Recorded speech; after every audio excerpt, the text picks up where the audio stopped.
జై శ్రీరామ్. అందరికీ నమస్కారం. వెల్కమ్ టు న్యూస్ అఖండ. నేను మీ కస్తూరి శ్రీధర్. మిత్రులారా, నిజానికి మన ఆంధ్రప్రదేశ్ రాష్ట్రం ఒక శాంతియుత రాష్ట్రం అని చెప్పుకోవచ్చు. నేను ఈ మాట ఎందుకంటున్నానంటే, ఆంధ్రప్రదేశ్లో ఈ జిహాదీల సంఖ్య మిగతా రాష్ట్రాల కంటే తక్కువగా ఉంటుంది.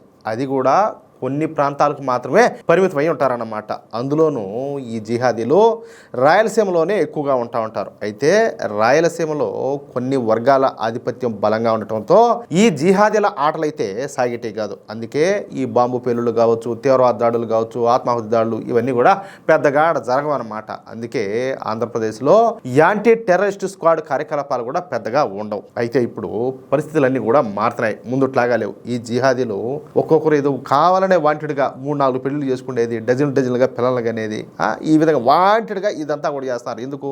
వీళ్ళ జనాభాను పెంచుకోవడం కోసం. కాబట్టి వీళ్ళ జనాభా ఈ మధ్య కాలంలో విపరీతంగా పెరిగిపోయింది. అదే సమయంలో రాయలసీమలో ఉన్నటువంటి హిందువులు చదువుల కోసమనో, లేకపోతే వ్యాపారాల కోసమనో, ఉద్యోగాల కోసమనో ఇటు వస్తే హైదరాబాద్కో, లేకపోతే బెంగళూరుకో, చెన్నైకో, ఢిల్లీకో యాడికోసాటికైతే వెళ్ళిపోతారు. మంచి ఉన్నతమైనటువంటి జీవితాలను తమ పిల్లలకు అందించాలనేటువంటి ఆలోచనతో రాయలసీమ నుంచి మన హిందువులంతా కూడా ఒక్కొక్కరుగా ఇతర ప్రాంతాలకు తరలిపోతారన్నమాట. దీంతో రాను రాయలసీమలో ఈ జిహాదీల సంఖ్య విపరీతంగా పెరుగుతూ వస్తుంది. ఇక్కడ యాంటీ టెర్రరిస్ట్ స్క్వాడ్ కార్యకలాపాలు కూడా తక్కువగా ఉండటంతో ఈ టెర్రరిస్ట్ ముండాకుడుకులు మన ఆంధ్రప్రదేశ్ను ఒక సేఫ్ జోన్గా భావిస్తారు. ఈ మధ్య కాలంలో మనం ఎన్నిసార్లు చూడాలి, రాయచోట్లోనైతేనేమి, ధర్మవరంలో అయితేనేమి, వైజాగ్లో అయితేనేమి, ఒక చోట ఎన్ని చోట్ల ఇవన్నీ కూడా ఇటువంటి ఘటనలన్నీ కూడా బయటపడతా ఉన్నాయి. అందుకే రకరకాల రూపాలలో ఈ టెర్రరిస్టులు వచ్చి ఆంధ్రప్రదేశ్లో సెటిల్ అయిపోతారు. అయితే ఎన్ఐఏ కూడా ఈ మధ్యన ఆంధ్రప్రదేశ్ మీద దృష్టి పెట్టింది.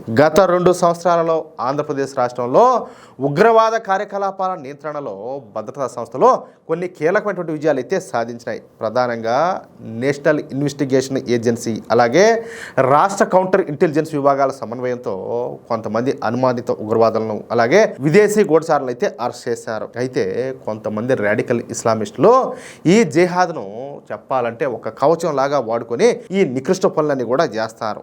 జిహాద్ అంటే తమను ఎవరు కూడా ఏమీ చేయలేరు, తమను టచ్ కూడా చేయలేరు అన్న ఆలోచనతో ఈ జిహాదీలంతా కూడా బతుకుతారు.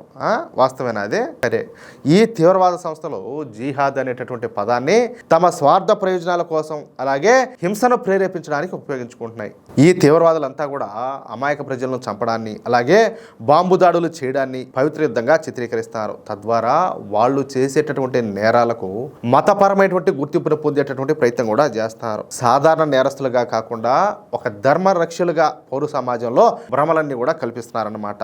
సామాజికంగా లేదా ఆర్థికంగా వెనకబడి ఉన్నటువంటి యువతను ఆకర్షించడానికి ఈ జిహాద్ అనేటటువంటి పదాన్ని ఒక ఆయుధంలాగా వాడుకుంటా ఉన్నారు. మీ మతం ప్రమాదంలో ఉండాలి, లేదా పరాయి మతస్థులపైన పోరాటమే దైవకార్యం అని చెప్పేసి అమాయకులకైతే నూరు పోస్తారు, వాళ్ళని రెచ్చగొడతారు. చనిపోతే స్వర్గం లభిస్తుందనే తప్పుడు ప్రచారంతో వాళ్ళను ఆత్మాహుతి దాడులకు ప్రేరేపిస్తారనమాట. ఇప్పుడు అలాంటి సంఘటన ఒకటి అనంతపురం జిల్లాలో జరిగింది.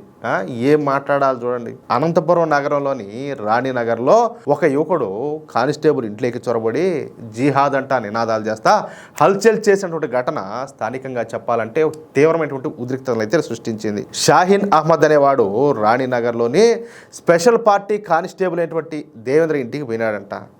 ఏం చేద్దామని వాళ్ళ ఇంటికి పోయి కానిస్టేబుల్ ఇంట్లోకి చొరబడినటువంటి ఈ షాహీన్ అహ్మద్ అక్కడే నేలపైన కూర్చొని అల్లాను ప్రార్థిస్తా గట్టిగా జిహాద్ అంటా నినాదాలు చేయడం మొదలుపెట్టాడు. ఇప్పుడు సరే, మీ ఇంట్లో నువ్వు నమాజ్ చేసుకుంటే ఎవరికి అభ్యంతరం కాదులే, నువ్వు ఊరికేనే పోతేనే ఎవరు ఒప్పుకోరు పర్మిషన్ లేకుండా, నువ్వు ఎందుకు పోయినావని. అట్లాంటిది నువ్వు పోయి ఏదో మీ ఇల్లు అన్నట్టుగా నువ్వు నమాజులు చేయడం, జిహాద్ అని చెప్పేసి కేకలు పెట్టడం, మెంటలా పిచ్చా లేకపోతే ఏంది ఇదంతా అనవంటాలే.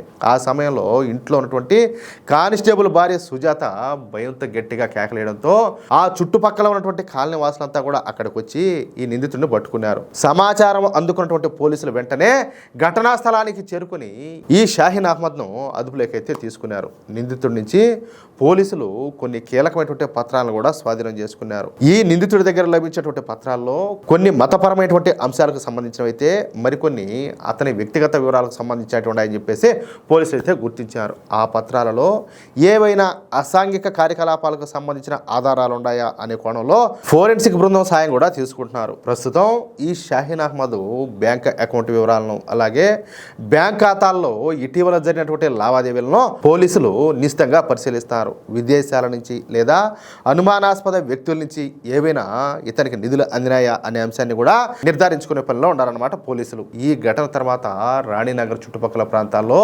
పోలీసులు నిఘానైతే కట్టుదిట్టం చేశారు. స్థానికులు ఎవరు కూడా భయపడాల్సిన అవసరం లేదని, విచారణ పూర్తి కాగానే పూర్తి వివరాలు వెల్లడిస్తామని చెప్పేసి పోలీసులు అయితే తెలియజేశారు. అంటే చూడండి, ఒక జిహాదిగాడు ఏదో వాడు నాయంది అయినట్టు ఇల్లు నేరుగా ఒక పోలీస్ ఇంట్లోకి వచ్చి జిహాద్ చేద్దాం అనుకునే అంటే వీళ్ళ వెనక ఎంత నెట్వర్క్ ఉండి ఉండాలా. అందుకే ఈ జిహాది ముండా కొడుకులు ఇష్టం వచ్చినట్టు చెలరైపోతారు. కాబట్టి ఆంధ్రప్రదేశ్ ప్రభుత్వం కూడా ఇలాంటి విషయాల్లో కఠినంగా వ్యవహరించి ఈ కేసును ఎన్ఐఏకి అప్పగించాలని చెప్పి విజ్ఞప్తి చేస్తున్నా. ఇప్పుడు ఈ ఘటన పైన పోలీసులు విచారణ అయితే వేగవంతం చేశారు.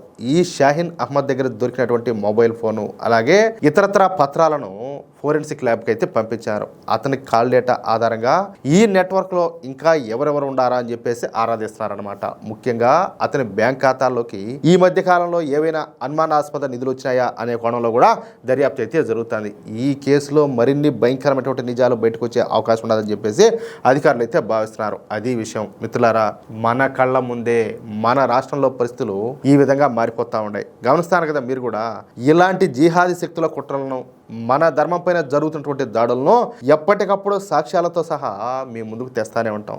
ఈ వీడియో కనుక మీకు నచ్చినట్లయితే వెంటనే లైక్ చేసి మిత్రులకు అందరికి కూడా షేర్ చేయండి. అలాగే ఈ ఘటన పైన మీ అభిప్రాయం ఏంటో, ప్రభుత్వం దీనిపైన ఎలాంటి చర్యలు తీసుకోవాలని చెప్పేసి మీరు భావిస్తున్నారో కింద కామెంట్ సెక్షన్లో తప్పనిసరిగా తెలియజేయండి. ఇలాంటి మరిన్ని వాస్తవాల కోసం, జాతీయవాద గాళం కోసం మన న్యూస్ అఖండ ఛానల్ను ఇప్పుడే సబ్స్క్రైబ్ చేసుకోండి.